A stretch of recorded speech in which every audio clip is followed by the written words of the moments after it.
Canadian Prime Minister Justin Trudeau has given the provinces 2 years to implement a carbon tax scheme, or else Ottawa is going to impose one for them.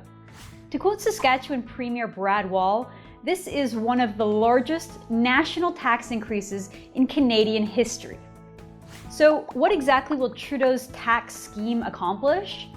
Well, carbon taxes are a price on each ton of carbon emitted in an attempt to reduce carbon emissions. Trudeau wants to impose a price of $10 per ton of emissions by 2018, raising it on an annual sliding scale to $50 per ton in 2022. So just how much will this carbon tax cost us? Well, figures will vary by household and by province, but by 2022, the average Canadian household could face up to $2,569 in carbon taxes alone.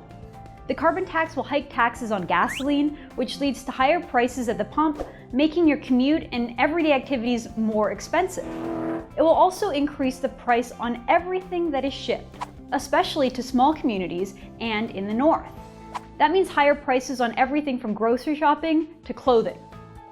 Carbon taxes are also applied on electricity that's generated from coal, oil, and natural gas. So every office, factory, plant, hospital, school, ice rink, and restaurant will also feel this tax hike. There's a reason why a carbon tax is called a tax on everything. It increases the price on almost all things in Canada, and it will do it for almost no environmental gain. To quote the former Minister of Employment in Canada, Jason Kenney, a carbon tax is all economic pain for no environmental gain. And he's right. It isn't clear how this scheme will have any impact on global greenhouse gas emissions. Canada only makes up 1.6% of global emissions. Now compare that to China, who makes up 28%. The US makes up 16%, the EU is 10%, both Russia and India are 6%, and Japan is 4%. And none of these places have a carbon tax.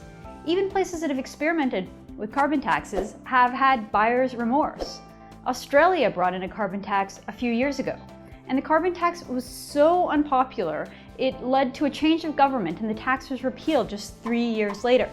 It damaged the local economy and did absolutely nothing to address global warming. The tax cost the average Australian household nearly $550 a year, and it did nothing for the global environment. Carbon taxes are both risky and they're unproven. We know that they hurt the economy, and we know that they don't offer any concrete environmental advantage.